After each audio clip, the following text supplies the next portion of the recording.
to another episode of the Watch Podcast. I am your host, Jorgen Sporsport. And I am Jim with a G, and we're coming in with energy. That's right, baby. We have watched Strange Energies and Wedge Does, those being the highest, lowest rated episodes from season 2 of Lower Decks Star Trek. I'm impressed you just went for the pronunciation on the second one. I guess that was sort of like a, don't overthink it and just go for noises. I mean, I don't know Klingon, and you don't know You Klingon. don't know Klingon?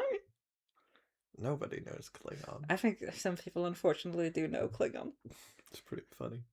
But yes, we are the Dewatch podcast, and we are most of the way for Dewatching Star Trek. I was about to say Strange New Worlds, but Lower Decks. Decks.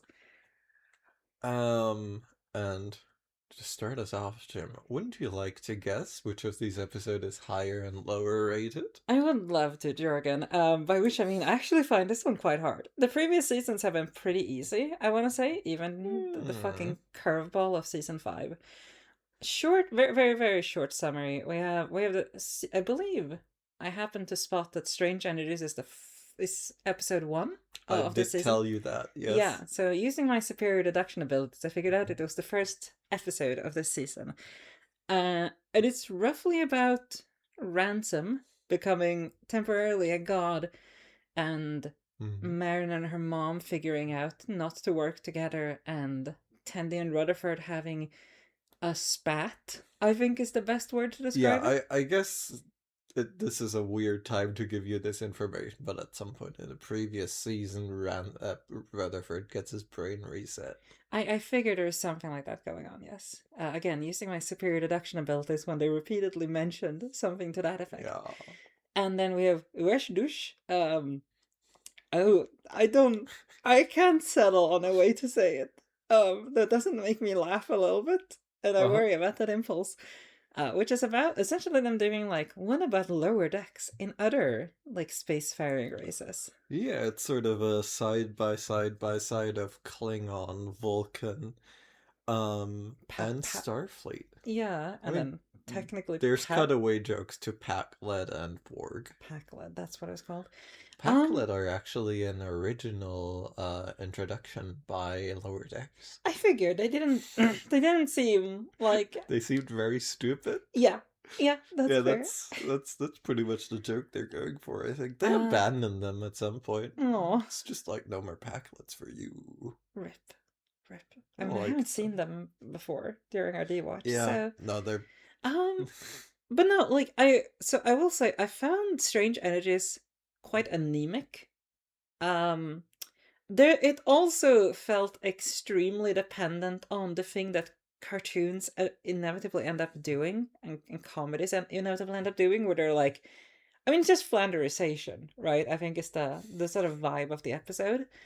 And then I quite like Veshdush because it's kind of creative. It's not groundbreaking, but it's fun. It's drawing parallels. It's talking about class warfare, obviously. That's where we're gonna go with this, obviously.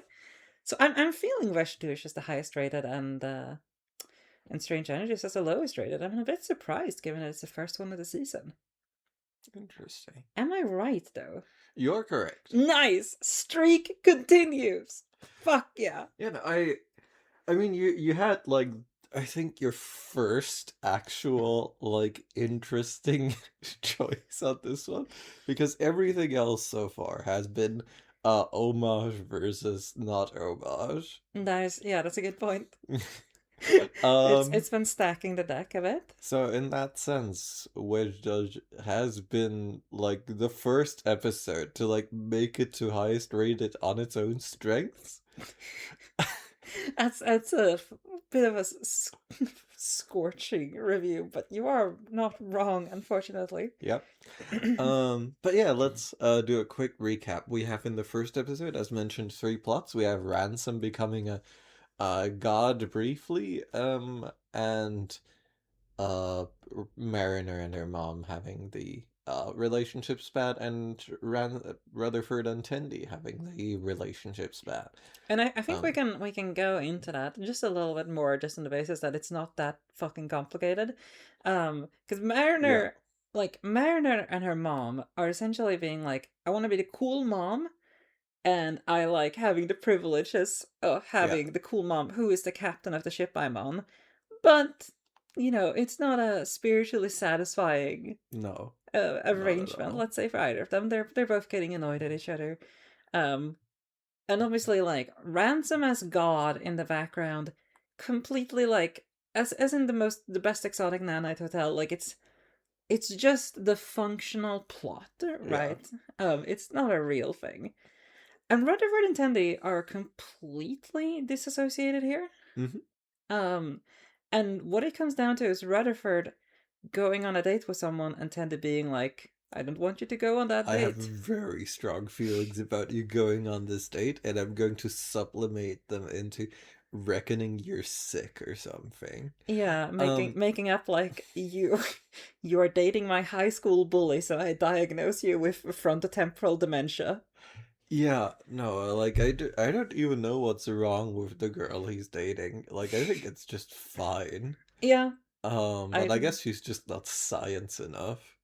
that's fair. And in West Josh, yeah, no, we have three plots. We have the Boimler plot, which is Boimler trying to make friends with various bridge crew and failing. Yeah, because all of his Um, friends have bridge crew friends. yeah, and yeah, that's it.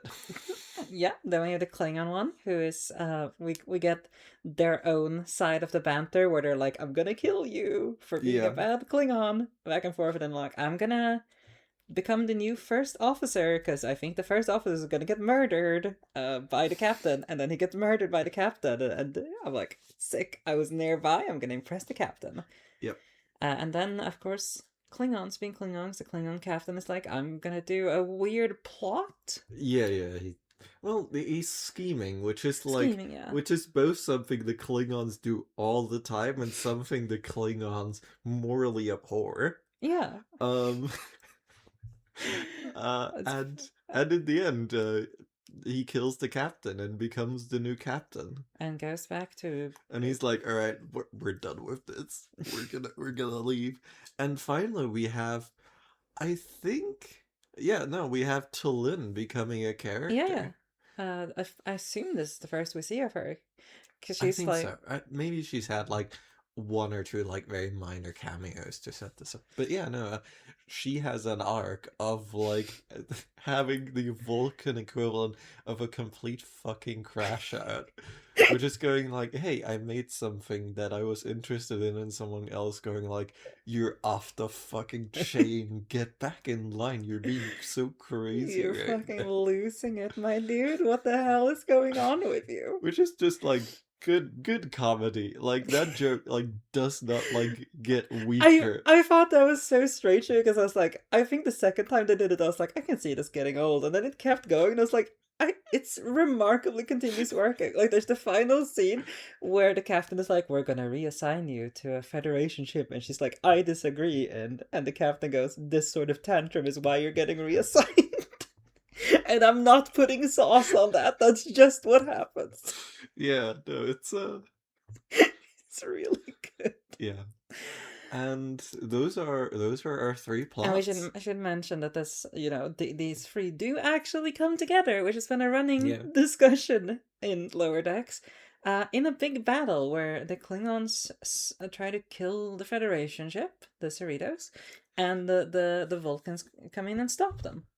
Yeah, what's interesting, right, is that in the Vulcan and the Klingon case, like the lower decks like extremely proactively contribute to the well-being of the ship. Yeah, uh Tallinn has the good shields, yeah, she has a and personal like project. locks onto the weird the scene of the action. Yeah, So like everything, she basically saves the Cerritos, and just like she's like a minor war hero, yeah. and gets punished for it.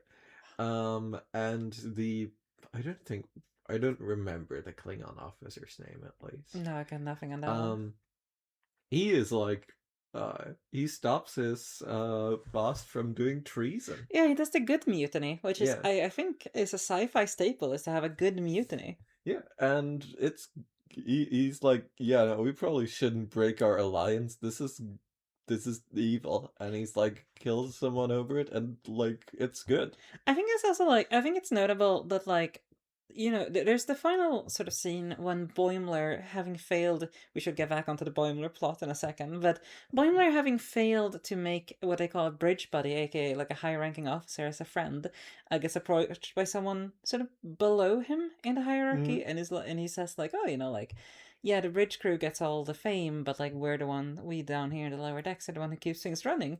And it's kind of interesting to think too that like the other two lower decks examples of the Vulcans and Klingons do it in a fairly non-flashy way in certain ways, right? Like they're doing lower deck stuff. The Klingon officer, or sorry, the Klingon lower decks guy gets saved because he was nice to a dog. You know? And I'm very pro that sort of plot, obviously, because dogs are cool. And like Tlin as the Vulcan lower decks representative, essentially what she was doing was like, hey, I noticed like a slight data analysis thing and also worked on like a minor improvement to the shields, and that's what saves the day for the Vulcans.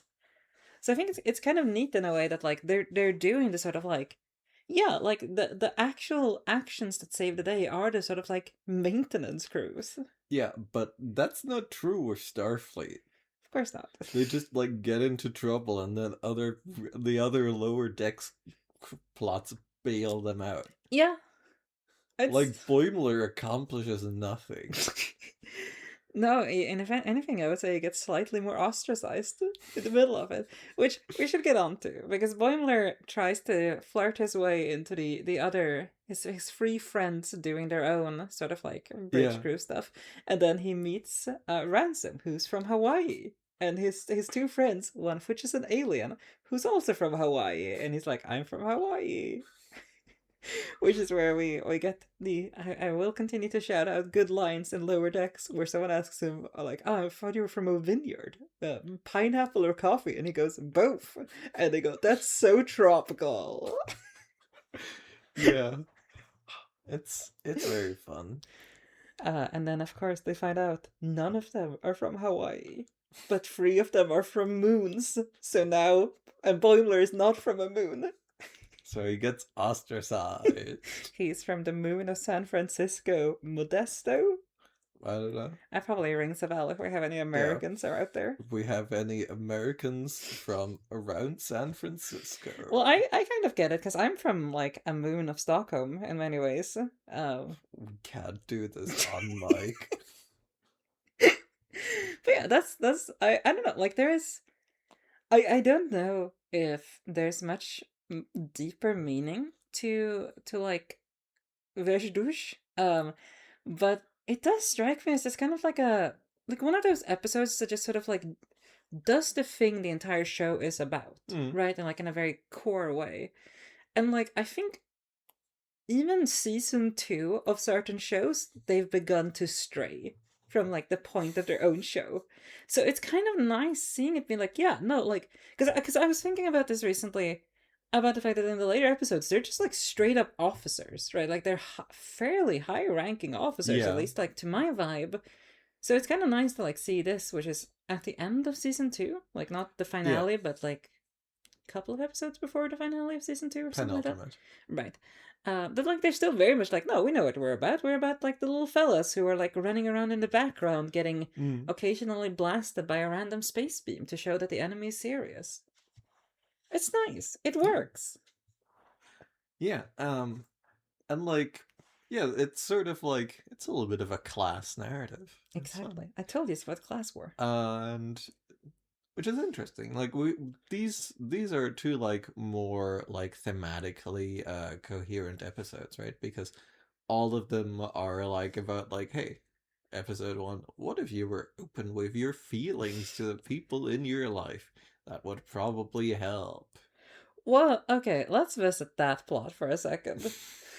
2 plots, right? 2 plots, yeah. Like you're not wrong, but and with all the due respect of, you know, comedy being comedy and it not having to Yeah. be realistic in any sense. I'm not trying to actually anything here. But the first plot is don't do nepotism. Well, the Like, it first is plot is just nepotism. nepotism will emotionally hurt other people. That's not the problem with nepotism. Yeah. The problem with very nepotism funny. is the corruption. Yeah. Like, I don't quite get what their arrangement is in specifics, but I'm like, I can't help but feeling that the whole mother-daughter relationship stuff is overshadowed by the blatant corruption that it consists of. Yeah, no, and as we all know, like, blatant corruption's a major problem is that it, like, sort of, like, sours your relationship by introducing, like, an outside hierarchy into it. Listen, and there's no other problems with blatant corruption other than the things that affect the people doing it negatively. Me writing a book for self-help that says like, hey, if you're a police officer and you take bribes, you have to be real careful about how you file your taxes. And it may screw up your ability to, because, bribes come in sort of like without perfect consistency. So you need to think about how you do your home financial planning. Diversify your income stream. Exactly. Make sure you put those bribes into some nice index 401k. funds. I am like, again, I want to be clear. I understand that. Like, it's strange that they don't even riff on that part. Yeah, no, I mean, I think the other one is pretty funny as well, because it's like the plot is like Tendi ends up being like, yeah, no, I guess I was like worried you wouldn't want to be my friend anymore after he has said I don't want to be your friend anymore. And then he's like, psych.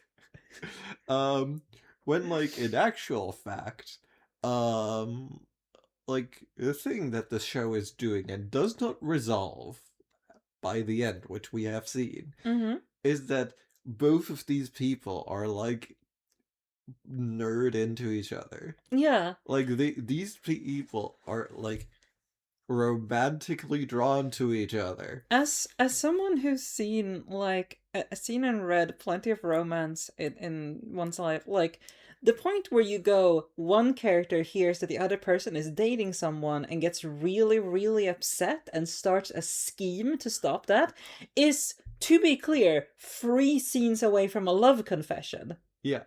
And we are in season 2, and by season 5 that has not happened.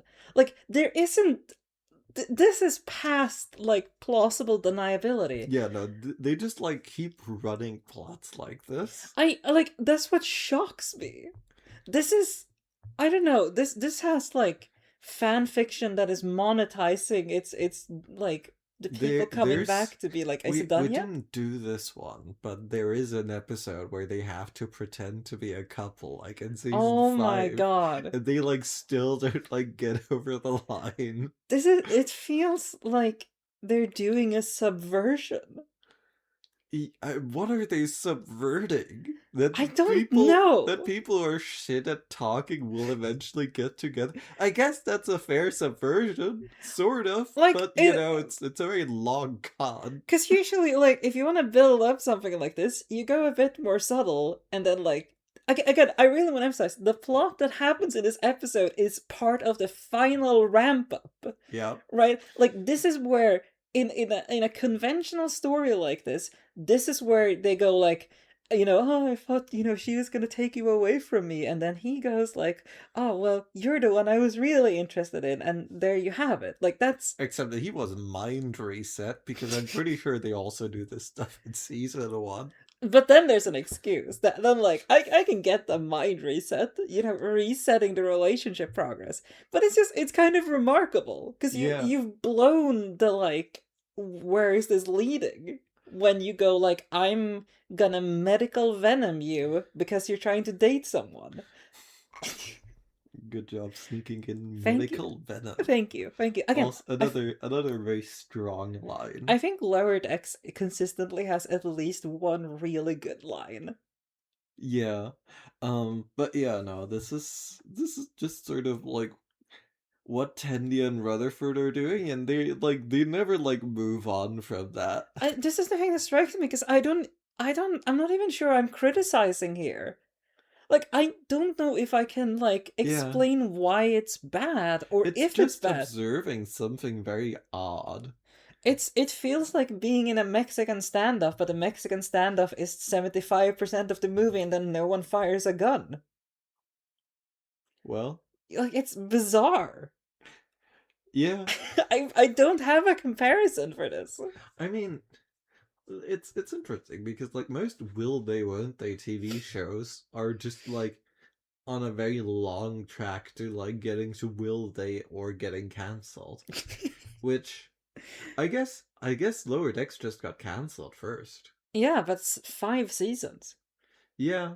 Like, okay, I can understand, to be clear, like, I can understand it not resolving this episode, but, like, when you've done this level of setup, and you're doing it in the intro episode of season 2, like, I would have put a significant amount of money that it would be resolved by season 3. I think Bones gets there in 4 seasons, but that's like from the age of like 25 episodes a season. Yeah, it's also like, I don't know, I was thinking about Bones too, strangely enough.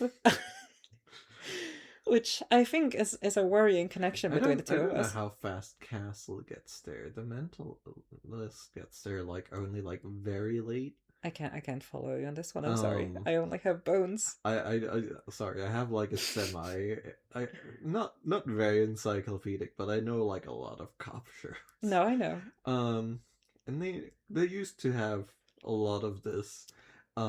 Except, it was slightly different. But yeah, no, The primary difference there is I'm pretty sure what I remember from stuff like Bones is more this like build up and like this sort of background like, hey, they're looking at each other, just intense music. There isn't that I'm gonna kill your husband. yeah, no, like it's a Or very I'm gonna kill you for having a husband, I weird suppose. clash with like the comedy angle, and yeah, no, I guess this one just never resolves. It's bizarre.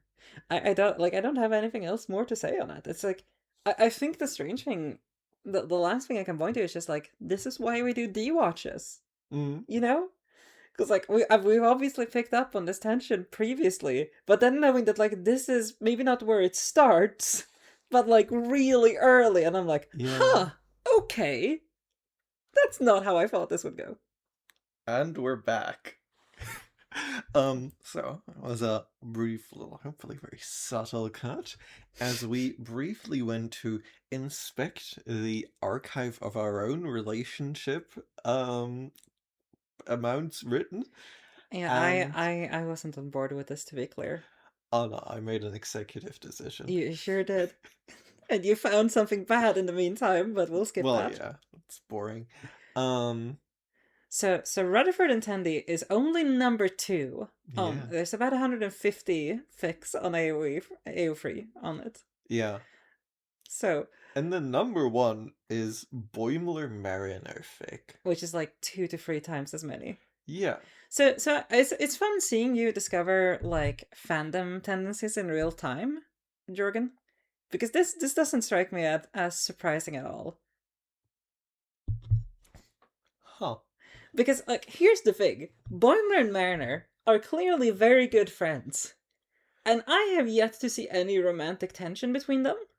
No, So that inherently makes that a lot more satisfying than the extremely obvious romantic tension between Rutherford and Tandy. I don't think I follow. Thus, it's less. You have to think of fanfiction as fundamentally a project to, and I'm putting big quotes around this, repair the canon. So, when the canon is just saying, hey, these two do want to bone, it immediately becomes less interesting to make them bone. But they don't bone. Right, but they want to. So it's like, you're being too obvious by going down that path.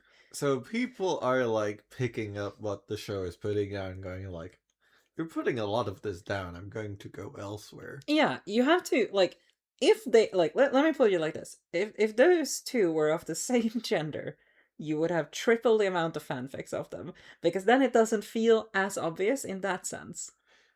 Well, there are two male and two female like core protagonist Yeah. group characters, and we didn't see any slash fic between like those, like No, the gay pairings in that. no, I think I saw, like, Mariner Tlin was one of them. That was pretty high up on the I list. think it was Tendi Tillin, I forget. Maybe it was Sandy Tlin. Um, But yeah. I mean, I think this is just a case of like, you need to do fan fiction. I think we should do a podcast on this at some point. To do fan fiction, you need to have two people, preferably of the same gender, who have a lot of interactions, but only ambiguously romantic. And Rutherford and Tandy are not ambiguous. no, I guess not. And there you go. That's why you have like triple Mariner and Boiler. Huh. Because they're obviously good friends in the show. I feel like I learned something, but we didn't learn something about the show from this. Which fair enough. There you go. More important to me though. But yeah, no, we have this like a very relationship focused episode, and we have this like very fairly thematically coherent episode. So it does just go like, nah, Star Trek's actually Starfleet's actually well run. Third try. Whereas all the others need to be like subordinated until they function. Yeah, it's an Or interesting. insubordinated, rather. It is interesting comparison given that the other episode is nepotism. Yeah, Yeah. again, I wanna do one I think slight shout out to Strange Energies, which is that I like that Rutherford and Tandy's plot. You know, like they have this proper spat, and then she goes, "I didn't like you changing, so I tried to medically torture you into being normal." And that's the part where he goes, "That's what I would have done. I love using science to resolve social issues." And I will say, I'm a big fan of morals that are just incorrect being the resolving part of a plotline. Yeah, no, I And, mean, like, obviously, they know. I'm not trying to suggest that, like, they don't get it. Obviously, the writers get it. yeah, I'm a big it's fan. strong comedy. But you know what? That's a beautiful bonding point. Yeah. And I think it relates to reality. I think a lot of us learn the wrong morals. So, yay. And yeah, no, I think like we are getting some like early seasons energy when they were still like sort of like when they hadn't run out of juice from the core premise yet. It does. I will say, like, the Rutherford and Tandy plot is perhaps the most emblematic of, like, we just need to swing. We've gotten a second season. No idea if we're getting a third. We just need to fucking start swinging that bat around with as much energy as we have. And, like, fair enough. Like a mad scientist rampage is just inherently comedic. Oh, yeah. There's, like, I will say, like, that's the thing that strikes me about Lower Decks is, with the occasional exception, I think even in its bad episodes, it has like a good energy to it. Like, Yeah. like apart from just having like at least one good line per episode, like there's just also the parts like during this one where it's like, "Hey, I think your friend is trying to shoot you." Like just I don't know. Like I think that the writers just have good comedic poise. You know? Yeah, no, like, but except at this point they also still have like enough juice and like this core concepts that they're like not just running on bits alone. Yeah, like that was the thing I kind of thought about. Like I think I said as we were starting the Wish Douche episode, because like the intro is like, "Hey, we're gonna do shore leave," roughly, or like R&R, and I was like, "Well, that's a coin flip," and I think I'm right. And this one was a good coin flip. But I do think like, "Hey, we're doing like the beach episode," vibe is always like, Well, we had a beach episode and it was bad. Which beach episode? Nah, Night Hotel. Yeah, I guess that counts. I'd say like I do think there's something to that. Yeah. But yeah, like I do think there's a certain sense in season 2 that, like, as you say, they haven't settled into a formula quite as much, in my mind at least. Well, I think the formula is not doing as much, like, is not as load bearing to like keep things together, because like I think we got this with, I want to say, the season 5 triplet, where it was just like, yeah, no, we can really see the formula shine through, and Yeah, I here know. like there's still like a little bit more juice in it, and you know that just makes sense to me.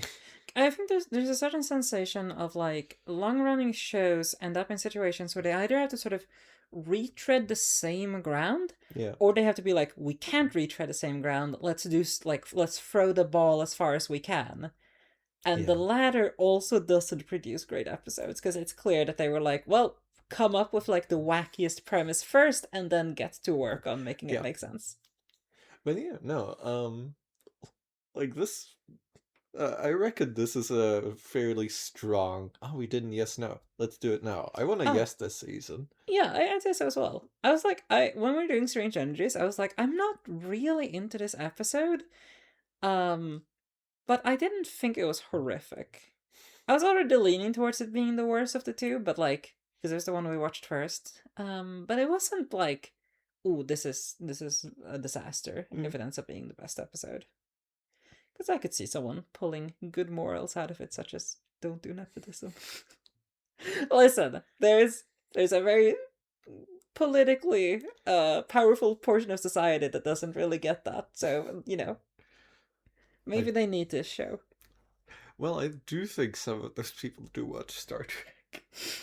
Um, I fundamentally believe, we talk a lot about like the message of stuff, and we, mm, we the old standby I always go by is that like be open with your emotions is a media message you need to hear from 3 years old to dead. And I always wonder like, I wonder how far you can go with this because like here we're pitching nepotism is bad for your validation, and I'm like, yeah, that makes sense in the same way that I'm sure you could get more men to do recycling if you were like, it'll make your dick bigger. I don't think it's a moral approach, but I'm sure it will appeal to some people. I think it uh, will produce behavioral change. but yeah, I mean, do you have anything else? I kind of don't. It's straightforward. Yeah, I will do like another shout out to Veshdus for being like, I think I pronounce it differently every single time I've said it, I but think so. yeah, I would Want to go for another Veshdus. Don't you tricked me. one? But like, I do think it's like it's creative in a like I think it's a good example of like on one hand being creative without doing the late season let's Mhm. throw the ball so fucking far away, Well, I think there is like an interesting sort of structural thing in there, in that like the main characters are not like getting squeezed for juice. Yeah. It's just like, oh yeah, no, we're just gonna have like or Ransom and Boyle have like a few bits, and then like the meat of the episode is elsewhere, which like they do try that at some points in the later seasons, and it goes worse. Yeah, I was just gonna say like I think when we get the cut to the Vulcan or sorry to the Klingon lower decks, I was like, oh, if the whole episode is gonna be about this, it's not gonna be good. And Mm, then they don't do it like that. I yeah. think they made a very wise decision to be like, let's do a compare and contrast Mm, rather than like a what if they were Klingons for a day, yeah. which we've never seen that in Star Trek before. Like No, but I'm sure it would go very well. I guess they're referencing like 4.5 Vulcans. I am too. Okay, sick. Shout out to wait, what's your most hated actor again? I don't hate him like spiritually. He's just like very annoying to see on screen. That's Patton Oswalt. Patton Oswalt. Thank you, thank you. Also, like Jack Black is like mostly just himself in movies, and I don't like that either. Do you wanna throw out other actors you don't like? Honestly, those are the two main ones that come to mind in that Okay. category. I'll go first. Jared Leto and Ezra Miller. I But think those are pretty those are bad. just bad people. Yeah, I know. So now I am morally righteous, and you are just annoyed with random people who seem fairly chill. Yeah, I'm petty. It's relatable. Fuck. I've been outmaneuvered. All right. Do we have any other thoughts? I honestly don't think so. I'm curious to see the transition here because I do think my personal guess is that seasons 3 to 5 are more alike than seasons 1 to 3. So I'm Hmm. very curious to see because I think Yeah. like getting a second season of any show is an inflection point. Yeah. I Well, I think think it might be getting a third season a lot of the time, but maybe. I don't know how modern production works. I know Netflix always like cancels after the second season because otherwise they Mm, might have to increase right. union Yeah, yeah, yeah. rates. But I think that's I don't know if I think contracts have since been renegotiated, but that used to be like a big thing. Yeah. Was this a Netflix show? No, Okay. and this is owned by Larry Ellison. Yeah, that guy. Paramount. Okay, yeah. Of Larry Ellison of Oracle. Well, there. Oh wait, isn't that a bad one? Yeah. Okay, I mean, they're all bad, but he's very Trump aligned. I see. But Well, yeah. really a nice little blast of reality here at the end of the episode. But yeah, I'm excited for season 1. I think like I do kind of stand by season 2 being an inflection point in a lot of shows, where they go from like, oh, we're gonna like kind of make it, we're gonna have like an actual show for a bit, and season 1 is like, ah. So I'm excited for the section. Want to script the other seasons with noises? It's gonna be hard. What about season 2? Season 2 is I'm seeing it. All right. Thank you so much for listening. We will bring you more noises next week when we get to season 1, the place where it all began. The place where the noises began. That's right. And we'll see you there. See you on the other side.